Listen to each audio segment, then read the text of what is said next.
The massive Empire starship dropped out of hyperspace at the edge of the Sol system. Its golden hull gleamed under the distant sunlight, dwarfing the small human observation station nearby. On its bridge, High Commander Willis stood tall, his pristine white uniform reflecting his absolute confidence. After all, the Empire had conquered 300 star systems without a single defeat in 10,000 years. Primitive technology, he muttered, watching the small Earth station through the view screen. This will be the easiest conquest yet. But down on Earth, in the underground bunker of the Human Defense Force headquarters, Admiral Reed thought differently. The old soldier had spent 40 years preparing for this day. He watched the Empire ship's arrival through multiple camera feeds and satellite data, a slight smile crossing his weathered face. "Send the warning message again," he ordered, his voice calm but firm. "Let's give them one last chance." The communications officer nodded and transmitted the message they had sent 5 times already. "To the Galactic Empire forces, we strongly advise against hostile action. Humanity's military history spans thousands of years. We have perfected the art of war through countless conflicts. This is not a threat, but a warning meant to save lives. Please withdraw." On the Empire ship, Commander Willis laughed when he received the message. "How amusing," he said to his bridge crew. "These humans think their primitive wars with sticks and stones make them dangerous." His officers joined in the laughter, their arrogance evident in their sneering faces. The Empire's response came swiftly.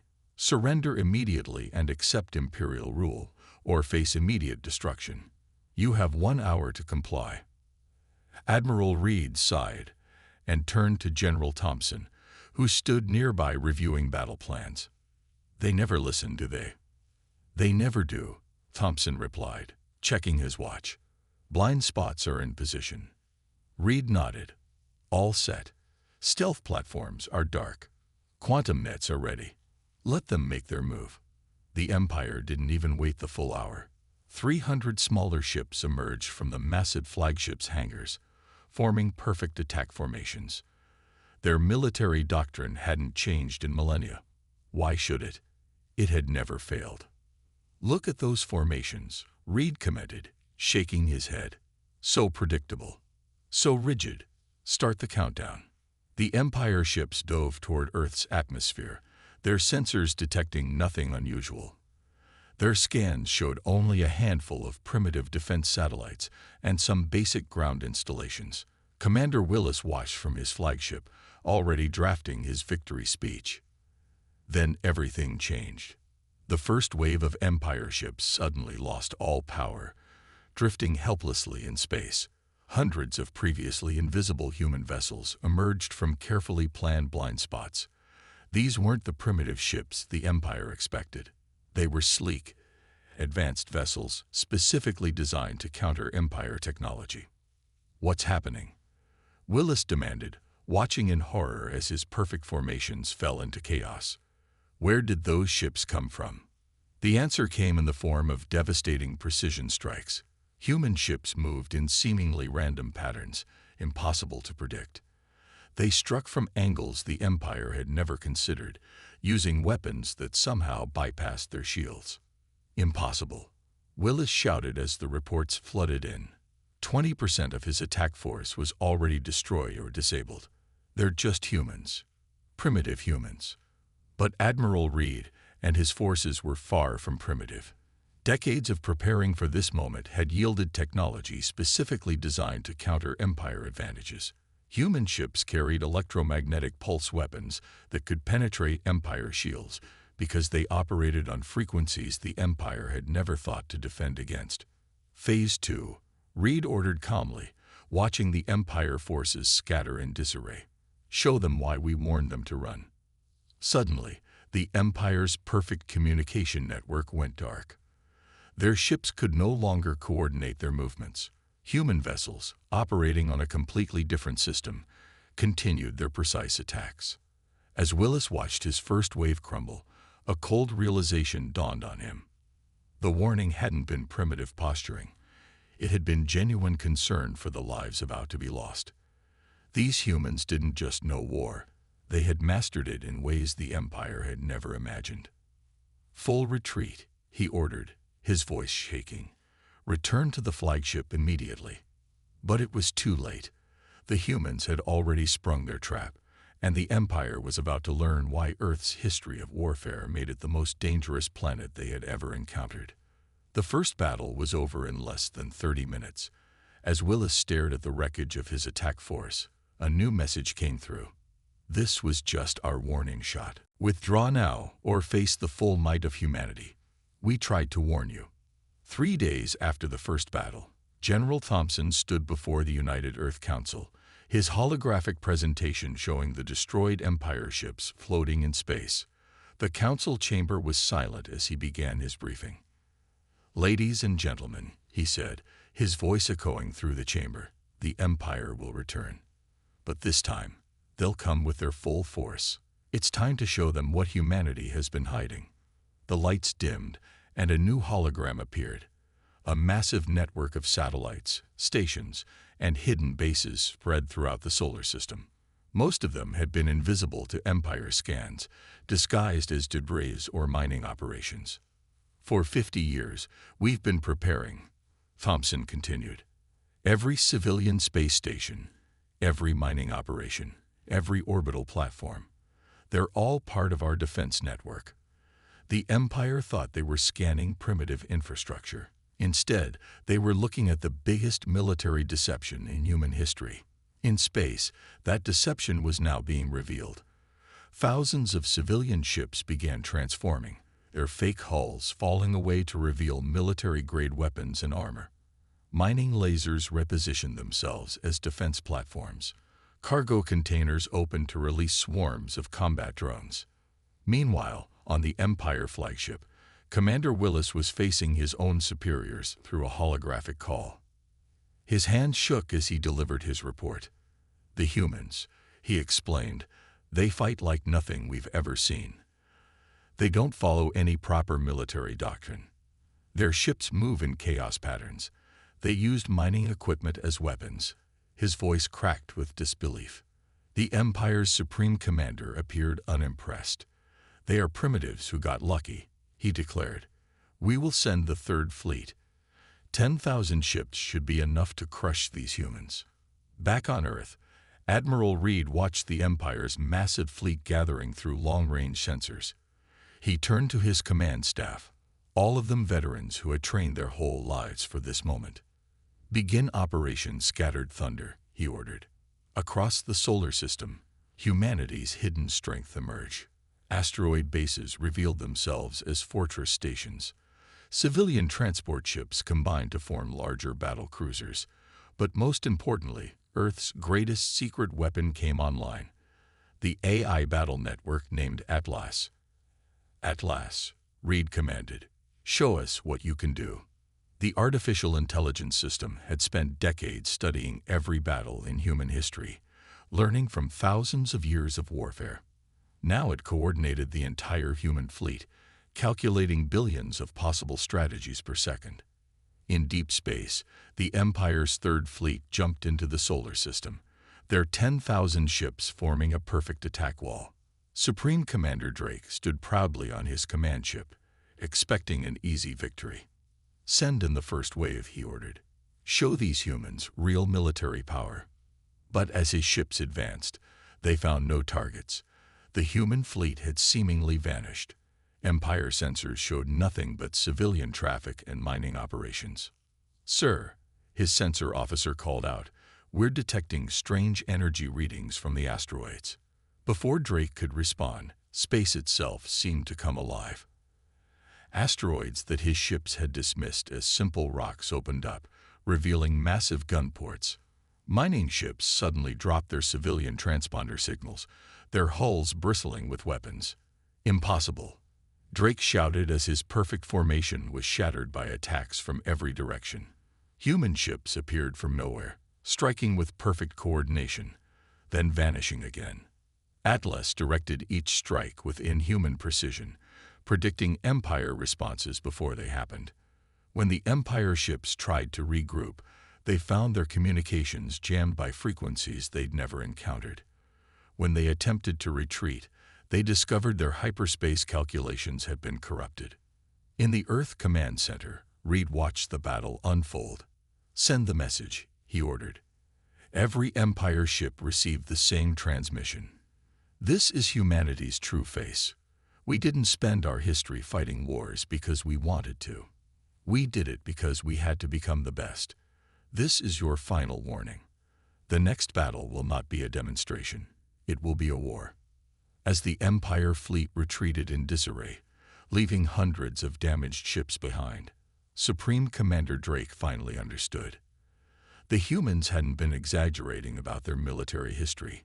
They had been understating it. The Empire supply ship dropped out of hyperspace, expecting another routine delivery run to their forward base. Instead, they found the base gone, not destroyed, but completely vanished, leaving only empty space where a massive station should have been. "Check the coordinates again," Captain Wells ordered, his fingers drumming nervously on his command chair. That's when his ship's sensors detected movement. By the time he saw the human attack vessels, it was too late. 3 small ships, barely larger than shuttles, appeared from behind a nearby asteroid. They moved like predators, quick and deadly. Before the supply ship could raise its shields, precision strikes had disabled its engines and weapons. In the Earth Command Center, Lieutenant Parker watched the operation through secure feeds. "Supply ship secured," she reported to Admiral Reed. "That makes 37 captured in the last week alone." Reed nodded, studying the massive holographic map showing hundreds of similar operations happening across Empire space. Humanity had shifted to a new phase of warfare, one that the Empire had never faced before. "Show me the status of Operation Ghost," he commanded. The map zoomed in on an Empire shipyard. 20 humans in powered armor suits were silently moving through the facility, placing small devices on key structures. To Empire sensors, they were completely invisible, their advanced stealth technology making them appear as nothing more than background radiation. "How are they still getting past our security?" Empire Defense Minister Martin demanded, slamming his fist on the conference table. "These humans are everywhere and nowhere. They're hitting supply lines, stealing ships, and vanishing entire bases." The Empire's military leaders sat in stunned silence. Their mighty fleets were useless against an enemy that refused to fight conventionally. Human raiders struck from impossible angles, used tactics that made no sense, and disappeared before responses could be organized. Back in human space, captured Empire ships were being taken apart and studied.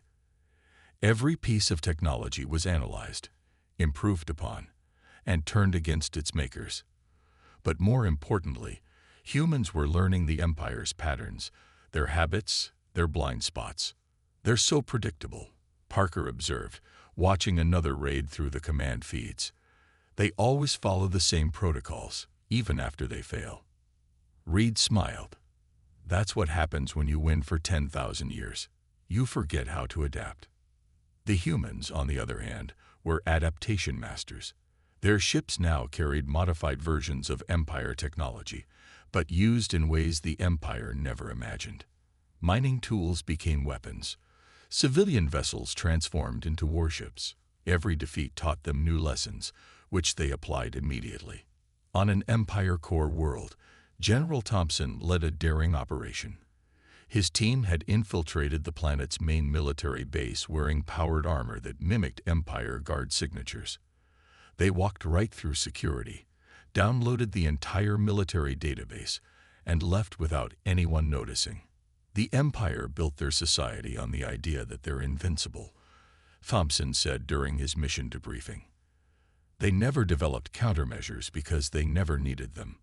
Every security hole we find was there for thousands of years, waiting for someone clever enough to exploit it. The Empire's response to these tactics was to send bigger fleets, build stronger bases, and increase patrol frequencies. But this just gave the humans more targets. When the Empire concentrated their forces, humans struck their now weakened supply lines. When they spread out to protect everything, humans slipped through the gaps. Atlas, humanity's AI battle system, coordinated it all.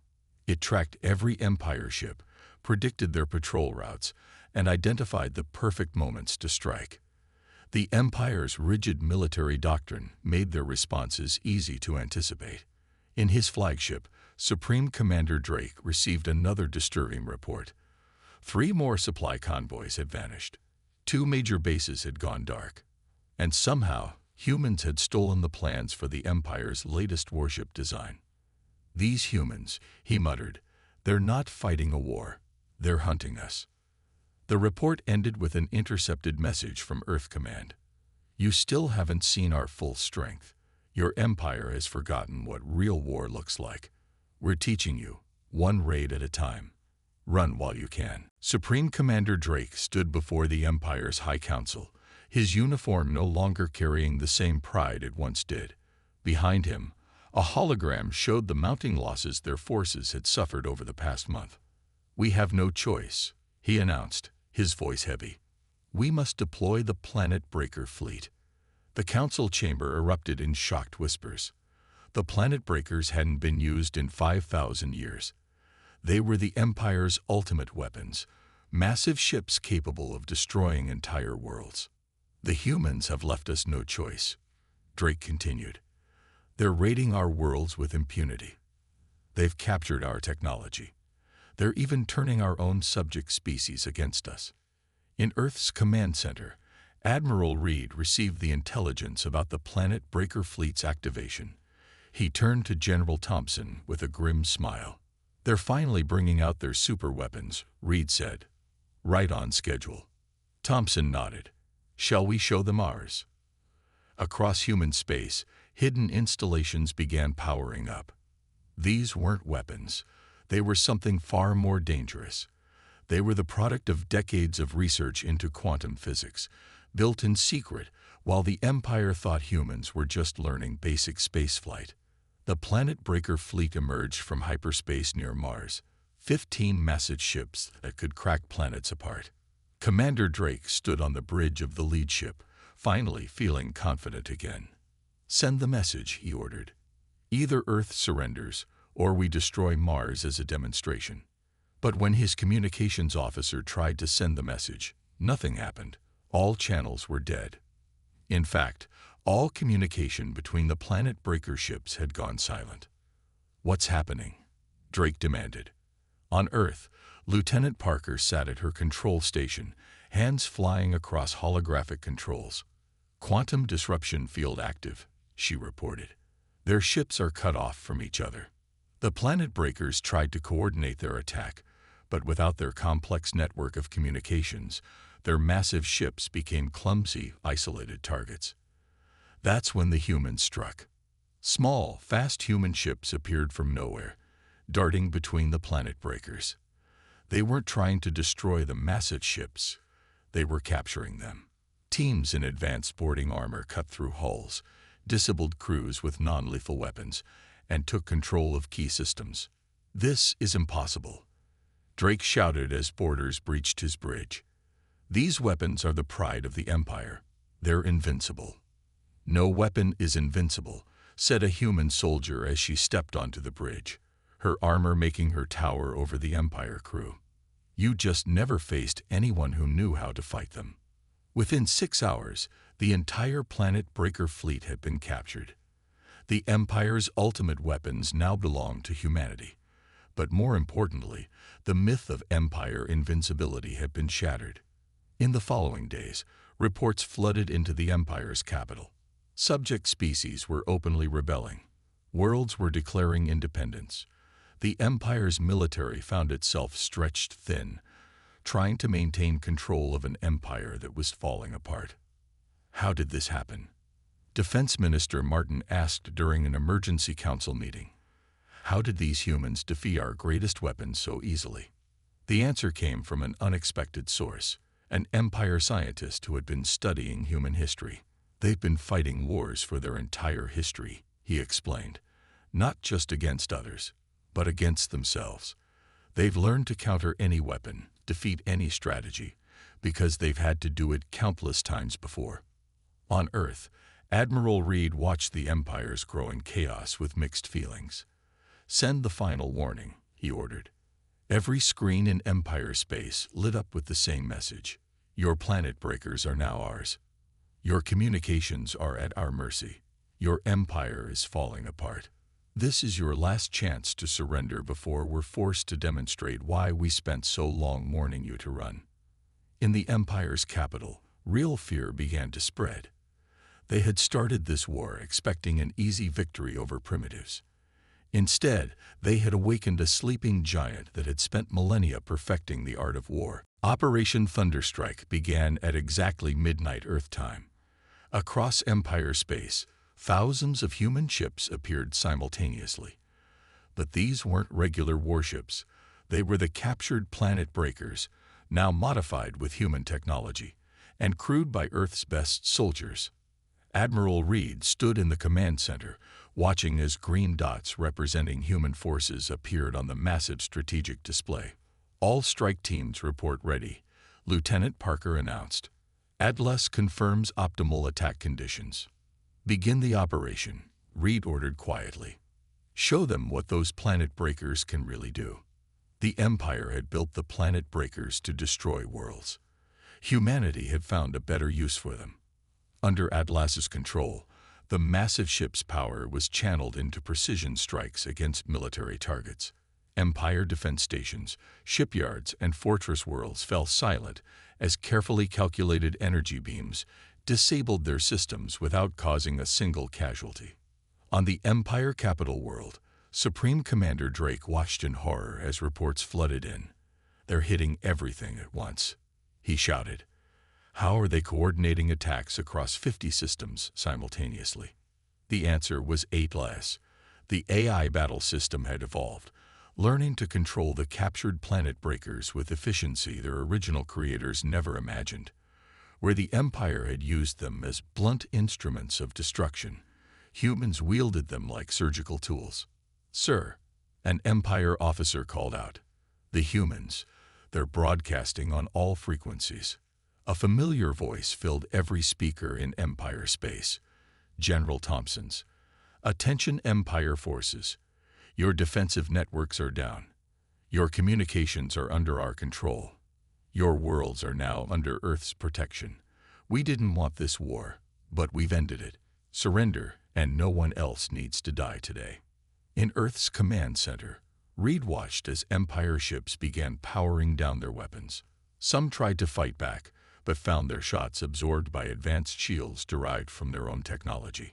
Others attempted to flee, only to find their hyperspace drives wouldn't respond to Empire control codes anymore. Lieutenant Parker looked up from her station. Sir, we're getting surrender signals from 37 major Empire installations. Their entire 3rd and 4th fleets are standing down. But in the Empire's capital, some leaders refuse to accept defeat. Defense Minister Martin ordered his personal guard fleet to launch a counterattack. We cannot lose to primitives, he shouted.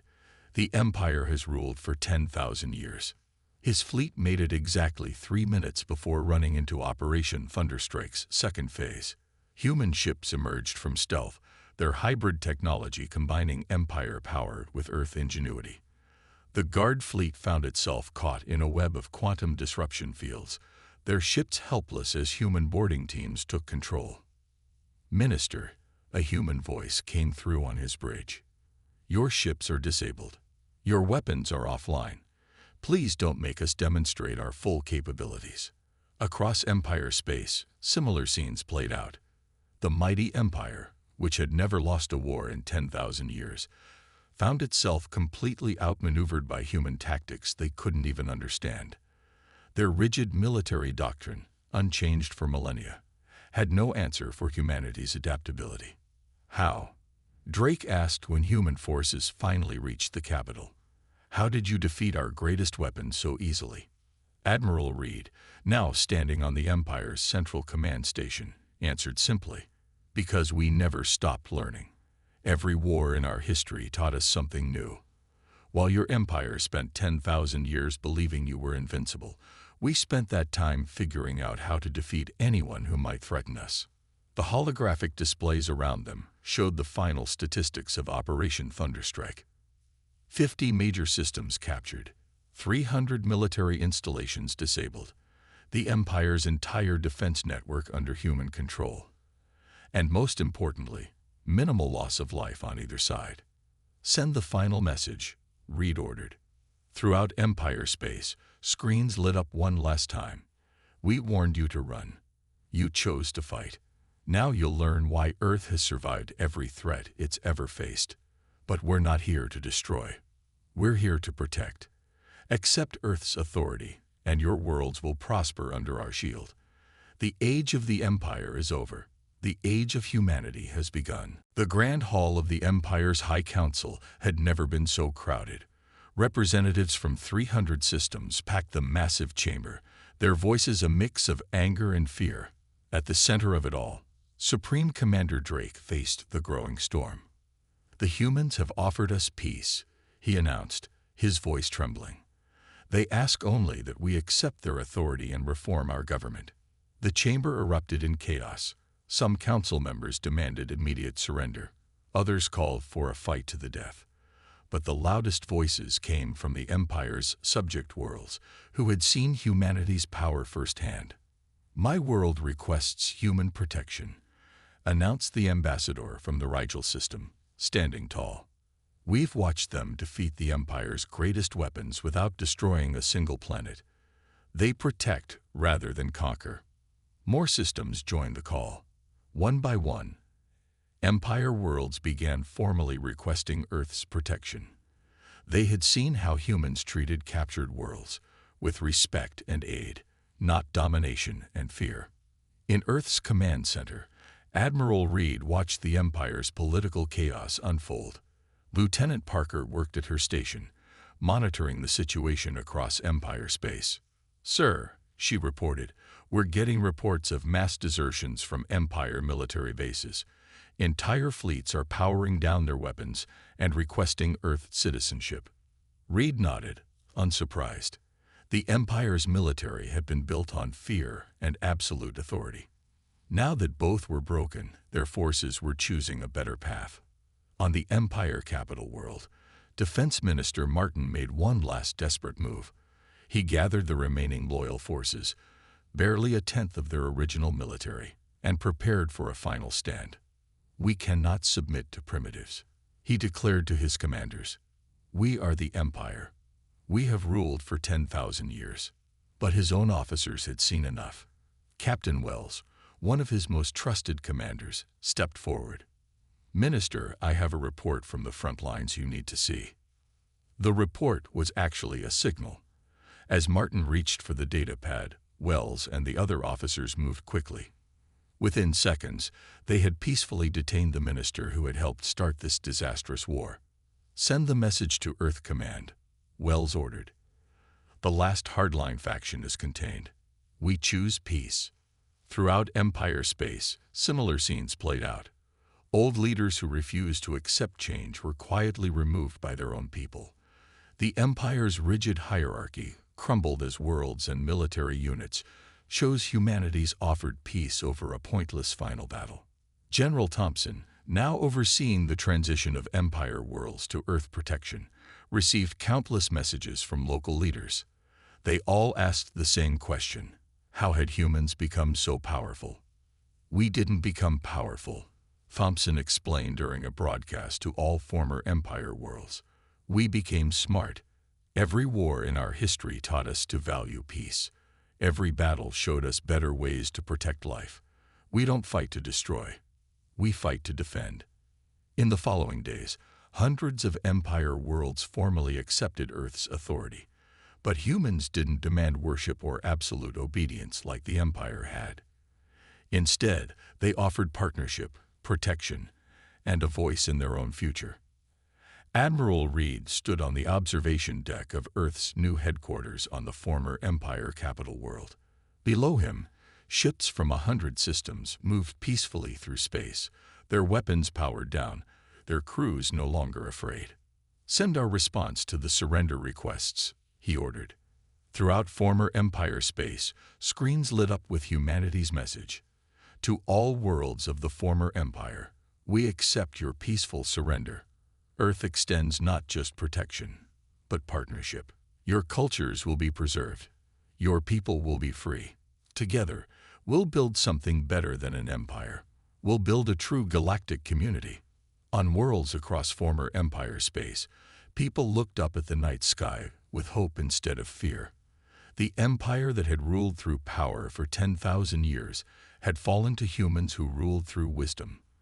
The galaxy was entering a new age, and for the first time in millennia, the future looked bright. 1 year after the Empire's surrender, the galaxy had changed beyond recognition. The massive throne room of the former Empire capital, once a symbol of absolute power, now hosted representatives from every world in the new Galactic Alliance. At its center stood Admiral Reed, now serving as Earth's chief diplomat. The last Empire holdout worlds have signed the peace treaty, he announced to the assembled delegates. The war is officially over. The chamber erupted in applause. Former Empire worlds, once bitter enemies, now sat side by side with human representatives. The rigid hierarchy of the past had been replaced by something new, a true partnership of worlds. In Earth's military command center, Lieutenant Parker, now promoted to commander, showed General Thompson the latest deep space scans. "Look at this," she said, pointing to the display. "Trade between worlds has tripled. Scientific cooperation is at an all-time high. They're actually working together." Thompson smiled, watching the peaceful traffic flowing between systems. "Because we didn't conquer them, we freed them. Big difference." The former Empire military had undergone the most dramatic change. Under human guidance, their rigid doctrines were replaced with flexible strategies. Their officers now trained alongside humans, learning the adaptability and creative thinking that had defeated them. "It's remarkable," former Captain Wells, now a training instructor, told his mixed class of human and former Empire cadets.